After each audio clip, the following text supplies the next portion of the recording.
यार बेटा, आप कैसे हैं? वालेकुम सलाम। चले भाई।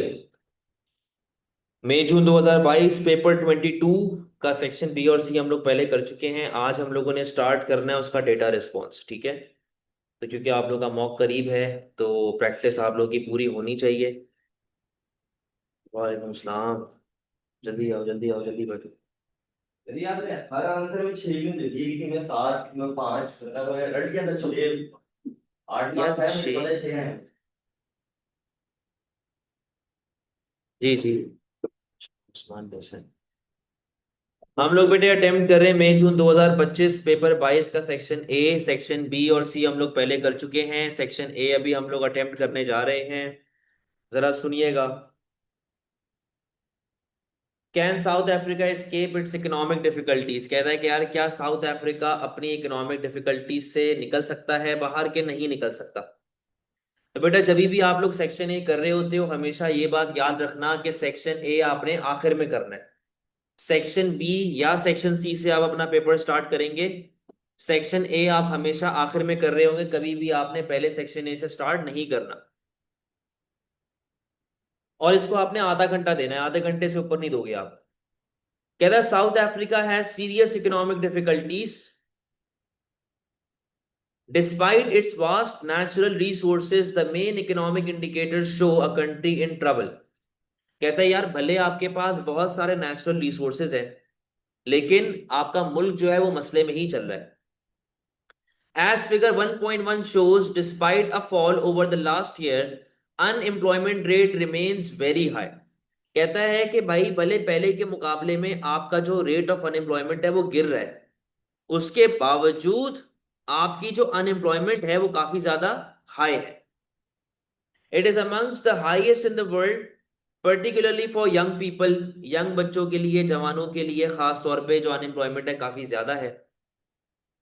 And this has led to one of the highest and most persistent level of income inequality in the world, with a Gini coefficient of 0.67. Gini coefficient क्या होता है? Gini coefficient क्या होता है भाई? नहीं याद? नहीं पढ़ रहे होगे, पता ही नहीं होगा कुछ। ये माइक्रो में पढ़ाया था जीनी कोफिशिएंट। तुम लोग तो देख चुके हो ना माइक्रो की वीडियो सारी। माइक्रो देख ली ना? तो जीनी कोफिशिएंट कहाँ पढ़ाया था मैंने? शॉर्ट कॉन्सेप्ट के चैप्टर में जाके देखो। शॉर्ट कौन सा आपने अभी बोला छोड़ो। बेटा जीनी कोफिशिएंट अनएम्प्लॉयमेंट को मेजर नहीं करता, जीनी कोफिशिएंट इनइक्वालिटी ऑफ इनकम को मेजर करता है। अगर जीनी कोफिशिएंट का आंसर जीरो के करीब है, यानी कि 0.1, 0.2, 0.3 के आसपास है, इसका मतलब है कि इक्वल डिस्ट्रीब्यूशन ऑफ इनकम हो रही है, बराबर डिस्ट्रीब्यूशन ऑफ इनकम हो रही है। अगर आंसर 0.9 है, 0.8 है, 0.95 है, तो इसका मतलब क्या है? इसका मतलब क्या है? इसका मतलब यह है कि अनइवन डिस्ट्रीब्यूशन ऑफ इनकम हो रही है। अनइवन डिस्ट्रीब्यूशन ऑफ इनकम हो रही है। जितना आप वन के करीब जाते रहेंगे उतनी अनइवन डिस्ट्रीब्यूशन होगी, जितना जीरो के करीब होते रहेंगे उतनी इवन डिस्ट्रीब्यूशन आपके पास होती रहेगी। कोई प्रॉब्लम? कोई प्रॉब्लम? यहां पर जीनी कोफिशिएंट कितना है आपका? 0.67। वन के करीब है कि जीरो के करीब है? वन के। तो यानी कि यहां पर बेटा आपकी इनइक्वालिटी हाई है। ठीक है? यहां पर आपकी इनइक्वालिटी ऑफ इनकम ज्यादा है। खुद दिमाग लगाओ ना बेटा, 0.67 या 0.7 जीरो के पास है कि वन के पास है? तो वन का मतलब क्या है? जितना आप वन के करीब जाते रहोगे उतनी इनइक्वालिटी बढ़ती रहती है। ये जीनी कोफिशिएंट आपको बताता है। सही है? अब यहां पर देखो, economic growth is amongst the worst in Africa, and this, together with high government expenditure, means that the country has had a fiscal deficit of more than 4% of GDP in recent years.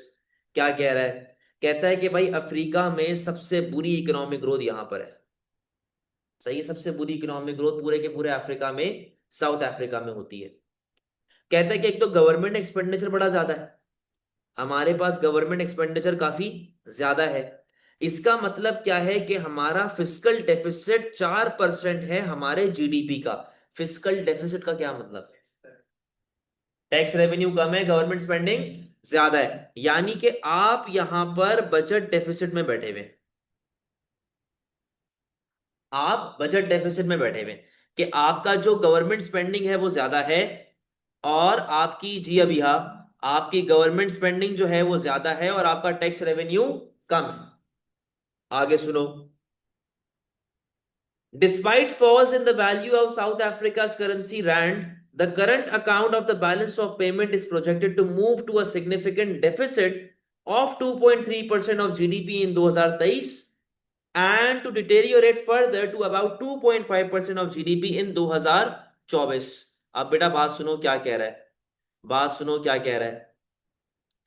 कहता है कि भले आपकी currency की value गिर रही है, currency की वैल्यू गिरने का मतलब करेंसी आपकी क्या हो रही है, डेप्रिसिएट हो रही है ना। करेंसी आपकी डेप्रिसिएट हो रही है, भले करेंसी की वैल्यू गिर रही है, भले डेप्रिसिएशन हो रही है, उसके बावजूद आपका करंट अकाउंट किस में बैठा हुआ है, डेफिसिट। उसके बावजूद आपका करंट अकाउंट किस में बैठा हुआ है, डेफिसिट में बैठा हुआ है।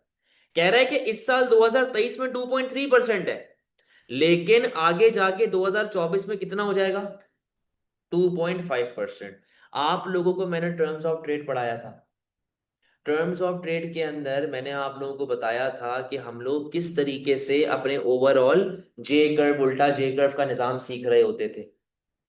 तो बेटा अगर आप डेप्रीसिएशन में हो, आपका करंट अकाउंट फिर भी नेगेटिव जा रहा है, डेप्रीसिएशन में है आप, उसूलन क्या होता है, डेप्रीसिएशन हो रही है, करेंसी की वैल्यू गिर रही है, आपका माल सस्ता होगा। आपका माल सस्ता होगा तो आपका एक्सपोर्ट बढ़ना चाहिए ना, सिंपल सी बात तो ये है। लेकिन डेप्रीसिएशन हो रही है, डेप्रीसिएशन होने के बावजूद आपका करंट अकाउंट गिर रहा है। तो इसका मतलब क्या है कि आप इलास्टिक प्रोडक्ट बेच रहे हो या इन इलास्टिक प्रोडक्ट बेच रहे हो। आप कौन सा प्रोडक्ट बेच रहे हैं भाई, हाँ जी, आप इन इलास्टिक प्रोडक्ट बेच रहे हैं। आप इन इलास्टिक प्रोडक्ट बेच रहे हैं, आप मेडिसिन बेच रहे हैं, आप रॉ मटेरियल बेच रहे हैं। अब बेटा अगर मैं मेडिसिन बेच रहा हूं या मैं रॉ मटेरियल बेच रहा हूं या कुछ भी बेच रहा हूं, अगर मेरी प्राइस सस्ती होगी तो क्या लोग टॉफियों की तरह मेडिसिन खरीदना शुरू करेंगे या ज्यादा रॉ मटेरियल खरीदना शुरू करेंगे, नहीं। डेप्रीसिएशन होने के बावजूद आप डेफिसिट में हो। वालेकुम सलाम।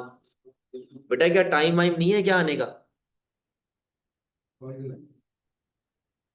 डेप्रीसिएशन होने के बावजूद आप डेफिसिट में हो, इसका मतलब क्या है, इसका मतलब क्या है कि आपका प्रोडक्ट कैसा है, इन इलास्टिक। आपकी एक्सपोर्ट्स भी इन इलास्टिक है, आपकी इंपोर्ट्स भी इन इलास्टिक है, तभी आपका बैलेंस ऑफ ट्रेड डेफिसिट में जा रहा होगा। और वो कह रहा है कि फर्दर डेफिसिट आपका बढ़ेगा, आपका डेफिसिट फर्दर खराब होगा। सही है। South Africa is also suffering extended power cuts of up to 10 hours per day due to the collapse of state electricity provider। कहता है कि भाई यहां पर लोड शेडिंग के अलग मसले हैं। लोड शेडिंग तकरीबन भी 10-10 घंटे की हो रही है आपकी दिन की। क्यों हो रही है, क्योंकि भाई वो उनका भी पीएमटी वीएमटी फट गए होंगे, इलेक्ट्रिसिटी प्रोवाइडर के मसले हैं, तो ये अपने पास प्रॉब्लम। सही है। अच्छा अब एक चीज मुझे बताओ, यहां पर इतना केस पढ़ के क्या ऐसा अंदाजा नहीं हो रहा कि प्रॉब्लम सप्लाई की तरफ से, बिजली का भी मसला है, करेंसी भी डिप्रीसिएट हो रही है, यानी कि रॉ मटेरियल महंगा पड़ रहा होगा। तो अब तक थोड़ी बहुत इस तरह की हमें बात समझ आ रही है कि प्रॉब्लम कहां पर आ रही है, सप्लाई साइड इश्यूज आ रहे हैं हमारे पास। हमारे पास क्या आ रहे हैं, सप्लाई साइड इश्यूज आ रहे हैं, ऐसा लग रहा है। अब आगे पता चलेगा क्या लिखा हुआ है इसके अंदर। आपके सामने ये एक बार चार्ट गिवन है, ये बार चार्ट में दो चीजें क्या हैं, परसेंटेज, परसेंटेज किसकी, अनएम्प्लॉयमेंट की, और यहां पर क्या गिवन है आपके पास, टाइम पीरियड। यहां से लेके यहां तक अनएम्प्लॉयमेंट बढ़ रही है कम हो रही है, डिमांड साइड हो सकती है, लेकिन अभी मैं जनरली जो एक अजम्पशन समझ आई है वो तो यही है ना, वो तो कह रहा है कि भाई गवर्नमेंट स्पेंडिंग बढ़ी भी है हमारे पास, तो गवर्नमेंट स्पेंडिंग बढ़ने से तो हमारे पास और फिजिकल डेफिसिट हो रहा है ना, तो उसने कोई पॉजिटिव बात तो बताई भी नहीं है। खैर मुझे ये बताओ यहां से लेके यहां तक क्या हो रहा है, अनएम्प्लॉयमेंट गिर रही है, अनएम्प्लॉयमेंट गिर रही है, गधों, ये क्या है, परसेंटेज। परसेंटेज जब तक माइनस में नहीं जाता तब तक कोई भी चीज नहीं गिरेगी। परसेंटेज जब तक माइनस में नहीं जाएगी तब तक कोई भी चीज डिक्रीज नहीं हो रही। अनएम्प्लॉयमेंट अभी भी बढ़ रही है, बट पहले के मुकाबले में कम रेट्स। याद करो, इन्फ्लेशन, डिसइन्फ्लेशन, डिफ्लेशन, ये डिसइन्फ्लेशन टाइप कैटेगरी है कि अनएम्प्लॉयमेंट अभी भी है, बट पहले के मुकाबले में पिछले साल 30% थी, इस साल कितनी है? 23%, मतलब इस महीने में 23%। इस तरीके से रीड किया जाता है। समझे बात को कि नहीं समझे? हाँ जी। आगे सुनो। अनएम्प्लॉयमेंट वापस से क्या हो गई? परसेंटेज क्या हो गई? बढ़ गई। यहां भी बढ़ रही है, यहां भी बढ़ रही है, यहां भी बढ़ रही है, इधर भी, इधर भी। यहां पर क्या हो रही है? परसेंटेज, परसेंटेज कम हो रही है, अनएम्प्लॉयमेंट क्या हो रही है? यहां पर क्या हो रही है? अनएम्प्लॉयमेंट। यहां पर क्या हो रही है? जब तक आप माइनस में नहीं जाते तब तक कोई भी चीज डिक्रीज नहीं। ठीक है। परसेंटेज कम हो रही है, बिल्कुल वो बात आपकी जायज है, लेकिन ओवरऑल जो unemployment, number of people unemployed है, वो बढ़ ही रहे। सही है। अब आगे आओ। इन मार्च 2023 statement, the IMF recommended that the South African government should adopt the following policies. IMF AS के सिलेबस का पार्ट नहीं है, A2 के सिलेबस में आता है, बट क्योंकि आप दुनिया में रहते हो और आप लोग इंसान हो तो आपको पता है कि IMF होता क्या। IMF का निजाम हमसे बेहतर कोई नहीं समझ सकता। तो क्या कहता है भाई आईएमएफ? पहले पॉइंट, तीन मशवरे दिए आईएमएफ ने आपको। पहला मशवरा, इंप्रूवमेंट इन इंफ्रास्ट्रक्चर। कहता है भाई आप अपना इंफ्रास्ट्रक्चर बेहतर कर लो। सही। क्या होगा? किस तरह? Particularly electricity supplies and transport link, खास तौर पे अपने बिजली को और transport. This should be achieved by promoting more private sector investment. कहता है ये कैसे अचीव होगा? प्राइवेट सेक्टर इन्वेस्टमेंट करने के बाद।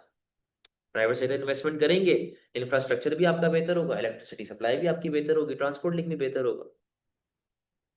दूसरा मशवरा देता है, encourage more competition with in South Africa and free trade with neighbouring countries by reducing protection.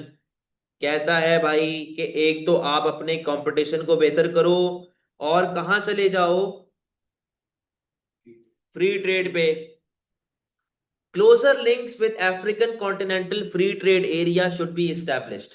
कहता है AFCFTA करके एक चीज है, African continental free trade area, इसमें इन्वॉल्व हो, फ्री ट्रेड करो रिमेनिंग अफ्रीकन कंट्रीज के साथ। सही है, ये दूसरा मशवरा था। लेकिन इस मशवरे का एक प्रॉब्लम है। इस मशवरे में एक प्रॉब्लम है जो कि पीछे केस में लिखी हुई थी। प्रॉब्लम क्या है? क्या लिखा हुआ है?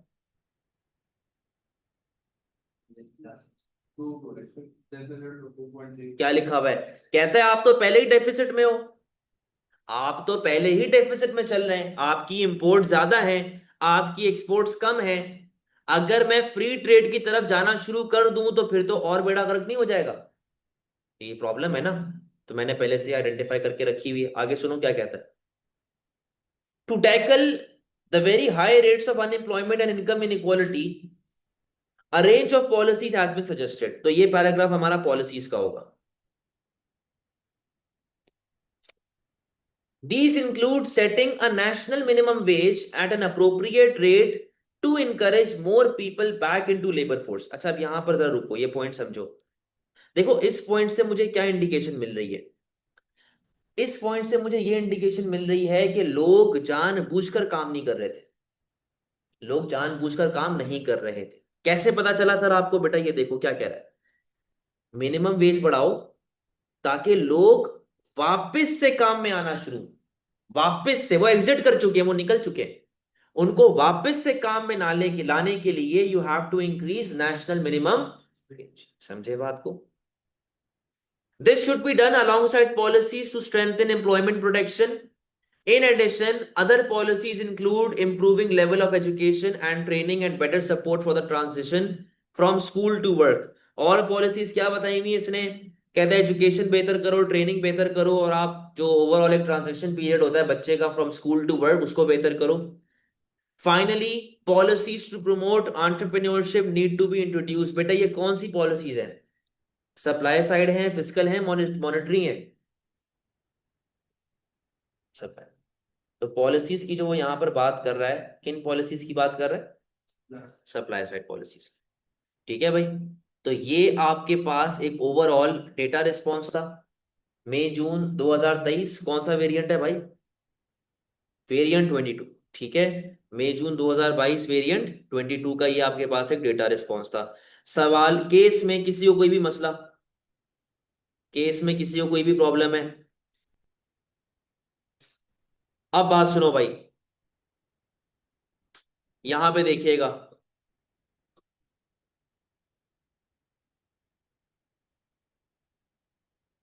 बेटा एफडीआई का मतलब होता है कि गोरा आपके मुल्क में इन्वेस्ट कर रहा है, फॉरेन डायरेक्ट इन्वेस्टमेंट इसको बोलते हैं, कि आपके मुल्क में मल्टीनेशनल्स आ रही हैं, आपके मुल्क में ग्रोथ आ रही है वगैरह वगैरह, ये एफडीआई होता है। ठीक है। अच्छा भाई, अब क्वेश्चंस को देखो।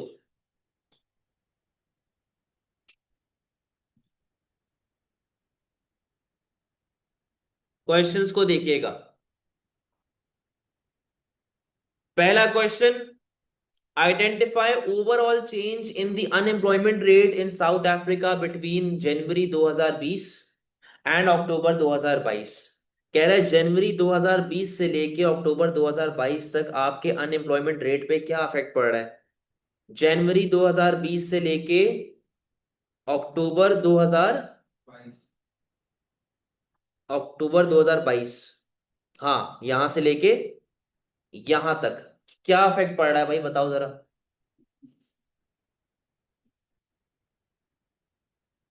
जनवरी 2020 से लेके अक्टूबर 2022 तक क्या हो रहा है? बढ़ रही है परसेंटेज, कम हो रही है? खत्म। खत्म, एक मार्क। ठीक है, एक मार्क। सिंपल। पूरा बेटा सिर्फ डायरेक्ट ट्रेंड बताएं, डायरेक्ट ट्रेंड बताएं। ये नहीं बताना कि पहले बढ़ रही है, कम हो रही है, ये और वो। उसने बोला कि जनवरी से लेकर अक्टूबर तक क्या हो रही है? बढ़ रही है। बढ़ रही है, खत्म, एक मार्क मिल गया यहाँ पे। और बोलो। एक मार्क का था, खत्म। सही है, आगे सुनो। कहता है भाई, compare the trend in the unemployment rate in South Africa between January 2020 and January 2022 and October 2022। कहता है भाई बात सुनो, जनवरी 2020 से लेके जनवरी 2022, यहां तक, यहां तक। पहले तो जनवरी 2020 से लेके जनवरी 2022 तक बताओ क्या हो रहा है। फिर जनवरी 2022 से लेके अक्टूबर 2022 तक बताओ ट्रेंड क्या चल रहा है। ट्रेंड कैसे निकालते हैं? ट्रेंड कैसे निकालते हैं? एरो कैसे बनेगा? जिन 2 सालों की वो बात कर रहा है वहां पर आप एक एक डॉट बनाओगे। एक एक डॉट बना दिया, और फिर आपने उन डॉट्स को कनेक्ट करना है, मैच करना है। तो बेटा देखो, जनवरी 2020 से लेके जनवरी 2022 क्या हो रहा है? बढ़ रहा है। ठीक है। जनवरी 2022 से लेके अक्टूबर 2020 तक क्या हो रहा है? बस ये बातें बतानी है आपको। हाँ, परसेंटेज। यहां पर आपको मार्क मिल जाएगा, कोई प्रॉब्लम नहीं, नहीं, नहीं, कोई प्रॉब्लम, कोई मसले वाली बात भाई। सारी बातें क्लियर है, सिंपल सा था। अब आओ जरा आगे आ जाओ। तो यहां पर आपको एक मार्क और मिल चुका है। सही है, यहां पर आपको एक एक मार्क मिल चुके हैं। आगे आए, part b. Identify one possible impact on firms in South Africa and one possible impact on the government of South Africa of such a high rate of unemployment। अगर साउथ अफ्रीका में unemployment काफी ज्यादा है, तो एक impact मुझे firms पे बता दो, एक इम्पैक्ट मुझे गवर्नमेंट में बता दो। 2 मार्क का सवाल है, बेसिक सी बात करनी है। इम्पैक्ट पॉजिटिव भी हो सकता है, नेगेटिव भी हो सकता है, बताएं। कि फिर वीकर डिमांड हो जाएगी, वेरी गुड, वेरी गुड। नौकरी नहीं होगी, अनएम्प्लॉयमेंट होगी, परचेसिंग पावर कम होगी, उससे फर्म की डिमांड गिर जाएगी। Very good. और गवर्नमेंट का जो वेलफेयर एक्सपेंस बढ़ जाए। बेटा मार्क्स स्कीम बंद करो। ये तो मैंने पहले लिखा था। कहाँ लिखा है आपने? मैंने तो पूरा पेपर किया है। अच्छा, गवर्नमेंट का क्या बताया आपने? वेलफेयर एक्सपेंस बढ़ेगा। वेलफेयर एक्सपेंस कैसे बढ़ेगा? अनएम्प्लॉयमेंट बेनिफिट्स देने पड़ेंगे। सही है। अच्छा, अब बिहा का पॉइंट आया हुआ है, सर क्राइम रेट बढ़ेगा तो ये गवर्नमेंट के लिए प्रॉब्लम है, मॉरल हैजर्ड बढ़ेंगे। हाँ भाई, उसको ज्यादा बेच दी पड़ेगी। फर्म्स को ज्यादा बेच देनी पड़ेगी। ये जब आपकी वर्कफोर्स कम होगी हाँ तो लिमिटेड वो होगी ना सप्लाई की बेटे, वर्कफोर्स। वर्क देखो, वर्कफोर्स ज्यादा है, नौकरी नहीं मिल रही। हाँ तो जब कोई नौकरी नहीं कर रहा तो वो आपका लोग काम नहीं कर रहे तो प्रोडक्ट बनेंगे, सर्विस होगी कैसे? सुनो मेरी बात, मैं बेरोजगार बैठा हुआ हूँ, ठीक है। अभी तो मैं फुल चौड़े में घूमता हूँ ना, इतने पैसे लूंगा उतने पैसे लूंगा, रखना रखो नहीं रखना ना रखो। अभी तो मेरा हिसाब किताब ये है ना, अल्लाह का शुक्र है। खुदा ना खास्ता मैं कल को बेरोजगार हो जाता हूँ, मेरी सप्लाई तो बढ़ गई ना। अब कोई भी स्कूल कोई भी कॉलेज बोलेगा कि सर हम इतने पैसे देंगे आपको, आना है आओ, चौड़ेबाजी हमारे सामने नहीं करना, तो मुझे तो उसकी बात माननी पड़ेगी ना, क्योंकि मैं बेरोजगार हूं। मेरी सप्लाई अभी ज्यादा है, समझे, मेरी अवेलेबिलिटी अभी ज्यादा है। तो अब मेरे साथ साथ अगर बहुत सारे लोग ऐसे हैं जिनकी अवेलेबिलिटी ज्यादा है, तो एक फर्म तो सबसे उसको सबसे सस्ते वर्कर को हायर करेगी ना। एक फर्म को, एक कॉलेज को क्या जरूरत है आधी आगे पढ़ा है, वो बोलेगा भाई जो सस्ता टीचर है आ जाओ। समझे? तो जब सप्लाई ऑफ वर्कर बढ़ती है तो उसकी वजह से वेजेस में क्या इफेक्ट आएगा? वेजेस गिरेंगी, तो फर्म को क्या होगा इससे? फायदा होगा। ये भी एक इम्पैक्ट होता है। अब यह आपका पॉइंट ठीक है बेटा, सही है। बर्डन ऑन गवर्नमेंट, सही है, ये पॉइंट भी ओके है। अच्छा जी, और बताओ। क्या मसला है? अच्छा सर, मैंने ये लिखा एग्जामिनर मुझे मार्क देगा परसेंटेज चेंज, अच्छा नहीं कुछ और है ये तो। Less production lead to fall in revenue, कह सकते हैं। लोअर लेबर कॉस्ट, सही है।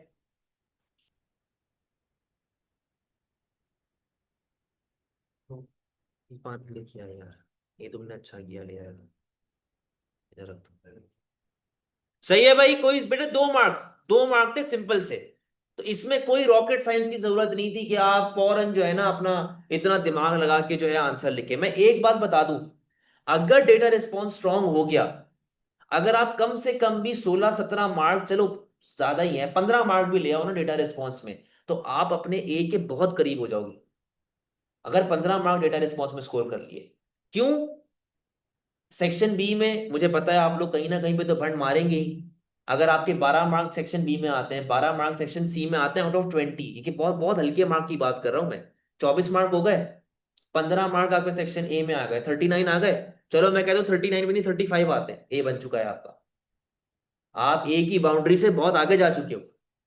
24-25 पे ए बनता है।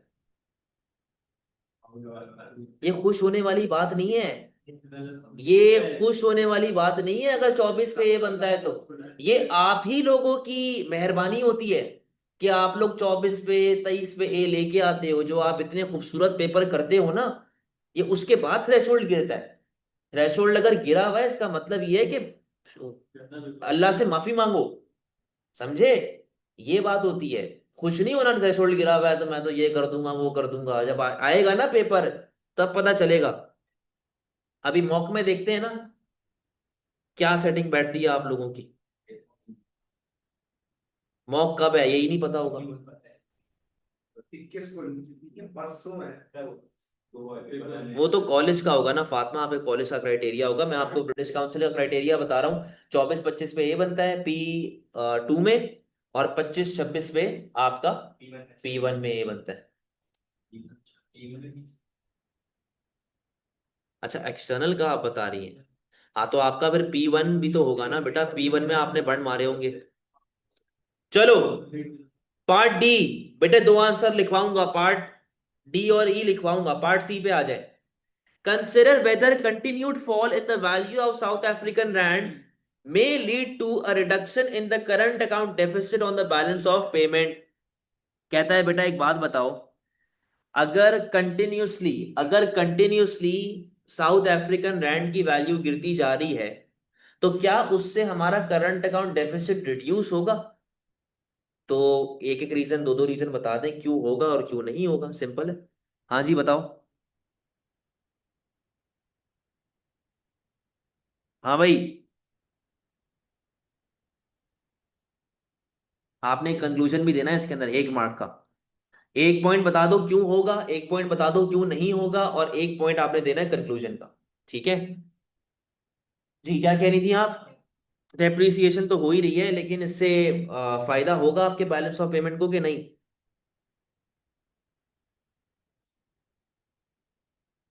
एक्सपोर्ट चीपर हो जाएगी और इम्पोर्ट्स जो है वो आपके एक्सपेंसिव हो जाएंगी।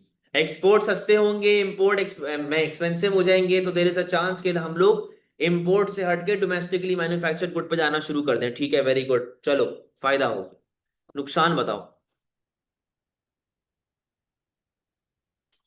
बेटे क्वेश्चन हम कर रहे हैं पार्ट सी। पार्ट सी आपसे पूछता है कि अगर डेप्रिसिएशन हो रही है तो क्या उससे बैलेंस ऑफ ट्रेड डेफिसिट जो हमारा था वो कम होगा कि नहीं होगा? सही है ना? ये पॉइंट तो हो गया ना, आपके एक्सपोर्ट्स गिर जाएंगे और आपके जो है वो इंपोर्ट्स जो है एक्सपोर्ट्स बढ़ जाएंगे, सॉरी, इंपोर्ट्स कम हो जाएंगे, तो आपका सरप्लस होने का चांस है। और क्या हो सकता है? हाउएवर वाली बात भी तो बताओ।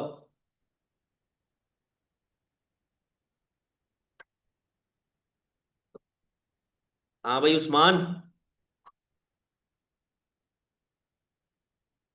बेटा वो तो डिपेंड्स अपॉन पीईडी को तो जजमेंट में डाल देंगे ना हम।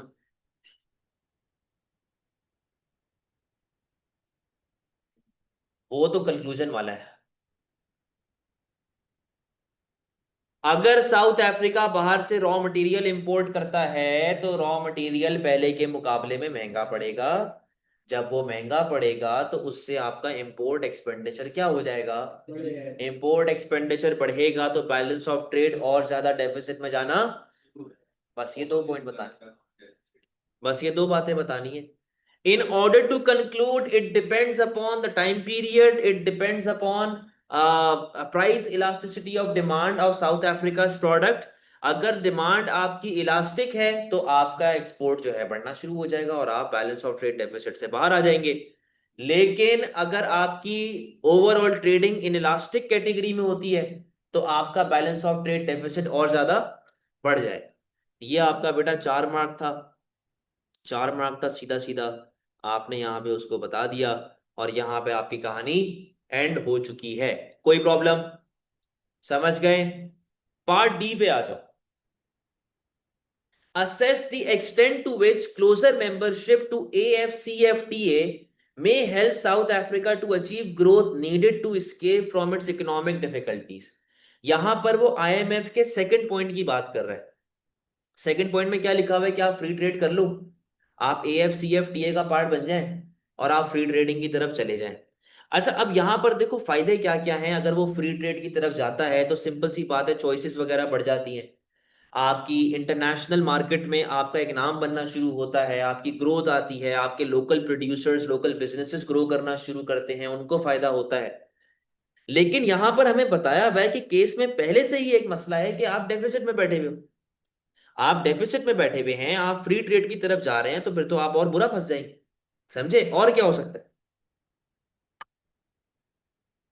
अगर मैं कहूं कि आपकी इंपोर्ट्स काफी ज्यादा बढ़ गई तो एग्रीगेट डिमांड कम होगी, और एग्रीगेट डिमांड कम होने से अनएम्प्लॉयमेंट क्या हो रही होगी? ये भी एक मसले वाली बात। कंक्लूजन क्या होना चाहिए, करना चाहिए कि नहीं? यहां पर डिमांड तो बढ़ रही है। अगर इंपोर्ट ज्यादा हो रही है तो एग्रीगेट डिमांड कम हो। यहां पर करना चाहिए कि नहीं करना चाहिए, अगेन ये सेम वही कंक्लूजन जाएगा जो मैंने आपको इंटरनेशनल ट्रेड का करवाया था, कि it depends upon domestic producers, it depends upon the compatibility of domestic producers, the competence of domestic producers, के उनकी अपनी क्या औकात है, वो खुद कितना बेहतर प्रोड्यूस कर सकते हैं, वो खुद किस लेवल पे प्रोडक्शन कर रहे हैं। अगर तो they can compete with international competition, then go for it. अगर आप नहीं कर सकते तो अपने बच्चे को संभाल के रखें। बात समझ गए? क्लियर है? नोटबुक निकालो, आंसर लिखना शुरू करो। हम लोग कर रहे हैं पार्ट डी।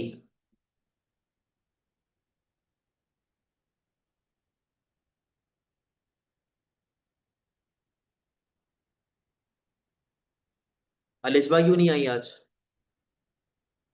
ठीक है, ऐसा समझ कुछ आता नहीं है कॉलेज में उसको। जिससे कि जैसे उसके मार्क्स कॉलेज में आते हैं उसकी तो डिस्टिंक्शन आनी चाहिए। तो वही पेपर जब मैं चेक करता हूँ।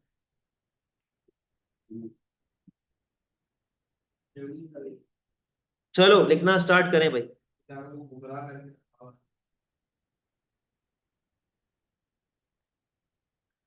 चले जी। Closer membership to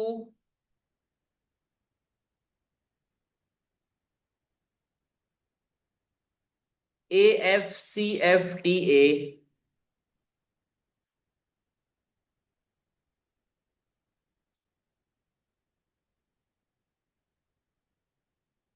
can help South Africa,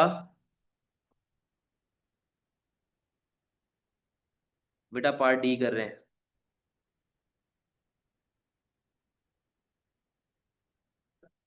achieve economic growth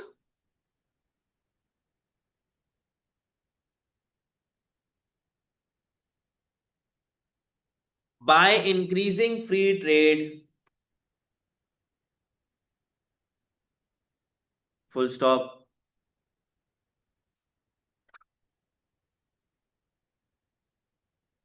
by reducing tariffs and trade barriers, comma,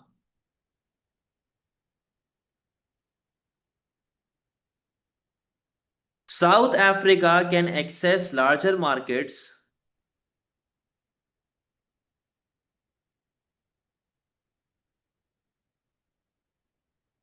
across Africa,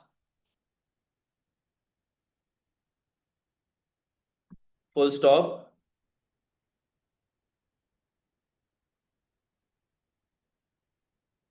This may lead to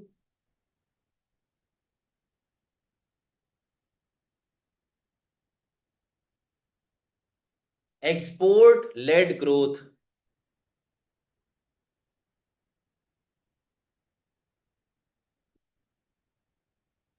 as firms are able to sell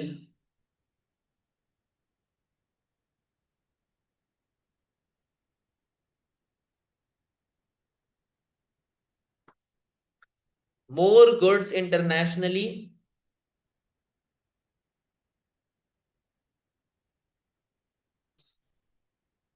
increasing aggregate demand and national income. Full stop. Next paragraph.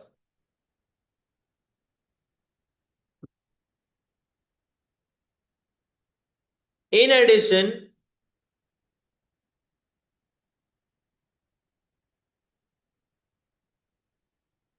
increased competition from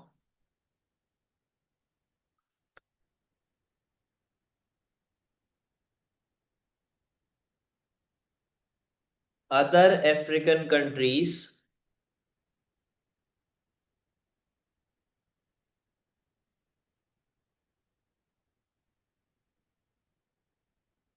may encourage domestic firms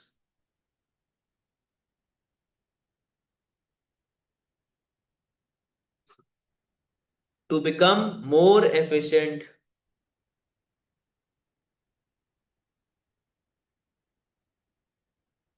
Full stop.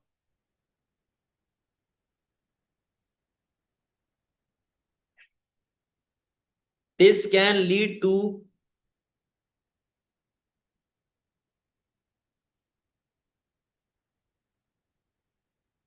lower cost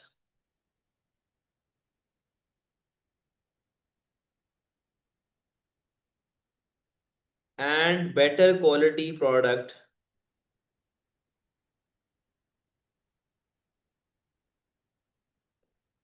which increases both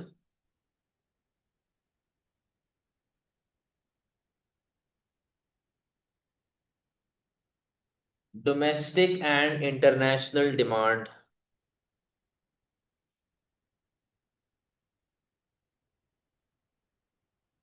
Full stop.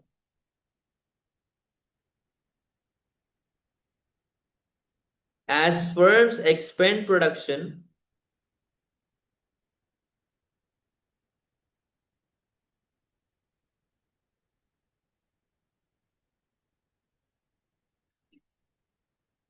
comma,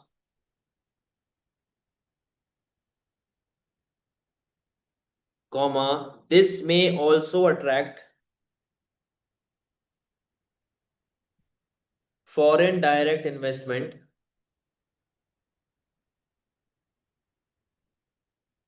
creating jobs, boosting economic growth. Full stop. creating jobs. Boosting economic growth, दो फायदे लिख लिए, अब दो नुकसान पे जाएंगे. However, increased competition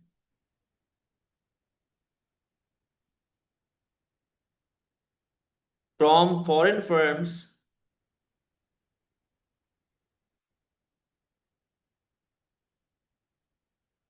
may harm domestic industries that are less efficient.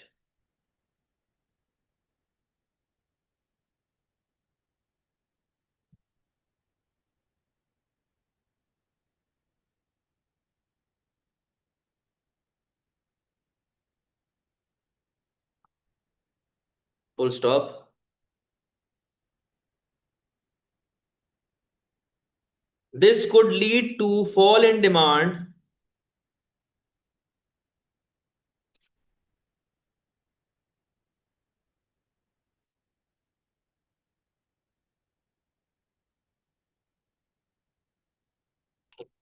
for locally produced goods,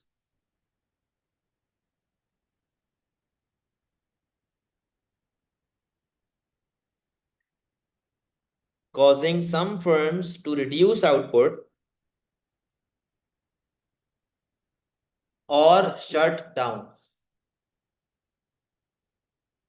Next paragraph.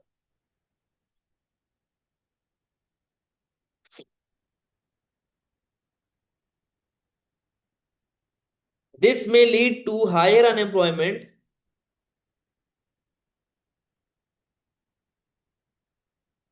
comma, reducing income levels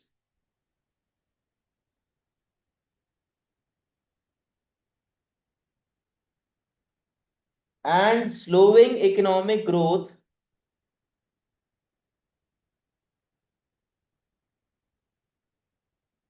instead of improving it. Full stop. Furthermore, if imports increase,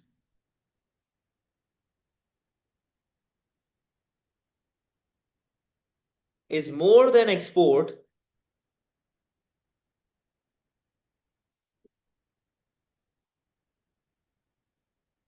this will further worsen current account deficit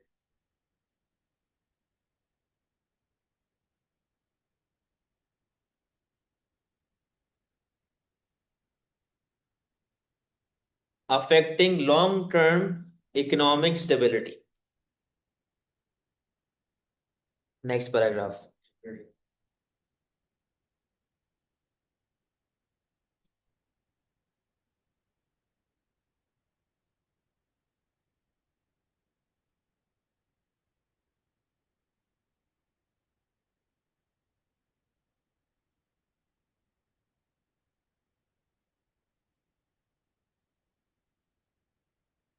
Overall, while AFCFTA Will further person by person.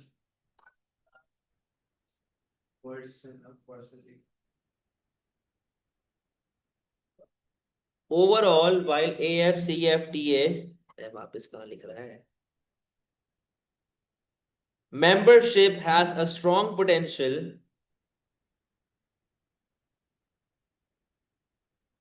to promote growth through trade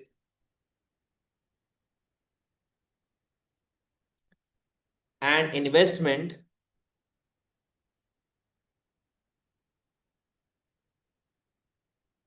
Its success depends upon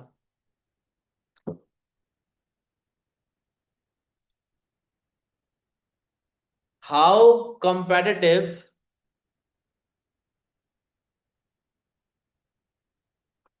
South African firms are,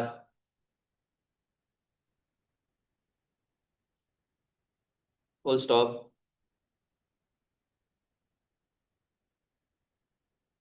If South African firms can adapt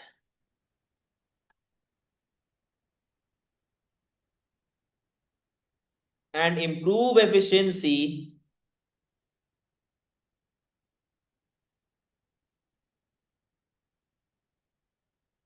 the benefits are likely to outweigh the cost.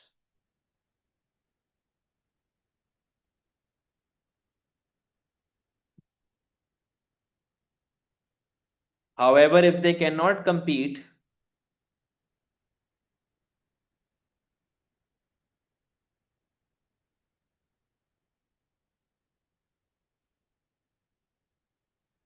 then this option is not recommended. Full stop.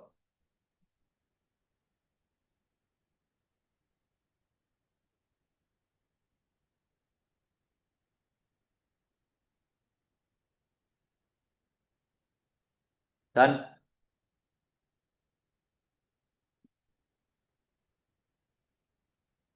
Done हो गया सबका?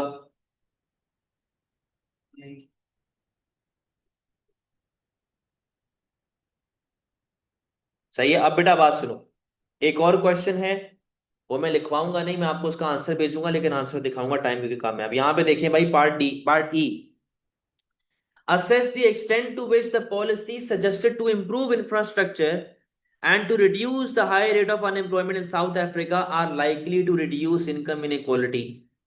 यहां पर point 3 में आपको कुछ policies बताई गई थी कि यार उनको जो है वो बिजली के निज़ाम अपने ठीक करो, इंफ्रास्ट्रक्चर बेहतर करो, ट्रेनिंग दो, एजुकेशन दो, एंटरप्रेन्योरशिप को प्रमोट करें और ये और वो, यानी कि सप्लाई साइड फैक्टर्स की वो बात कर रहा है।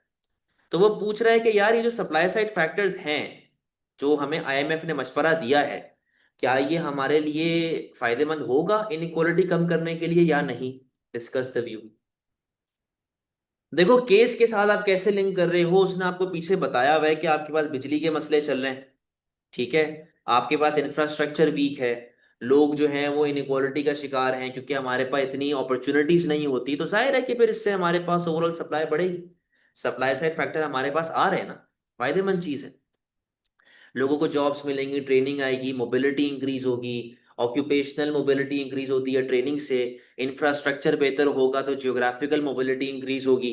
समझ रहे हैं?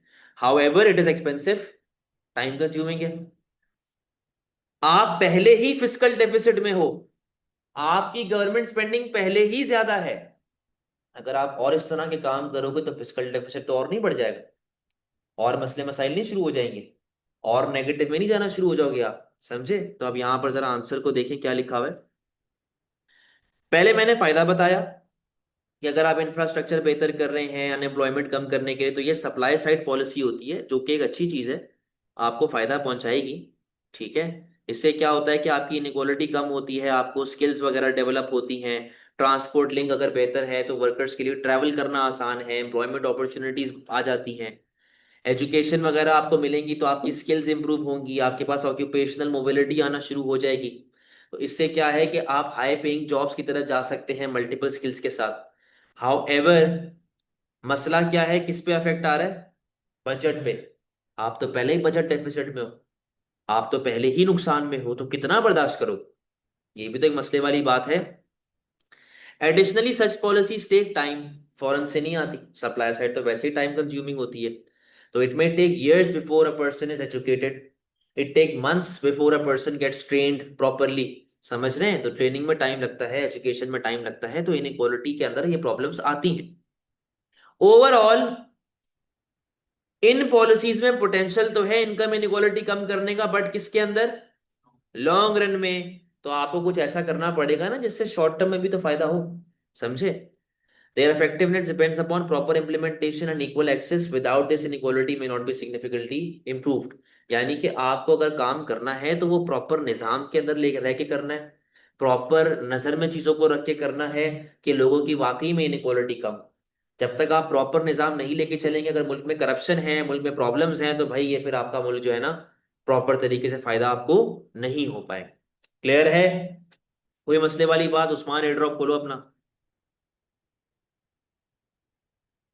बेटे ऑनलाइन कोई सवाल पूछना है किसी ने?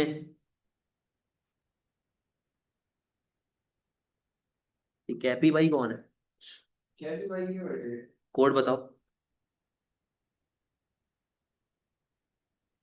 171915। एक ग्रुप पे भेज दो। ठीक है भाई, चले जा सकते हैं। अल्लाह हाफिज।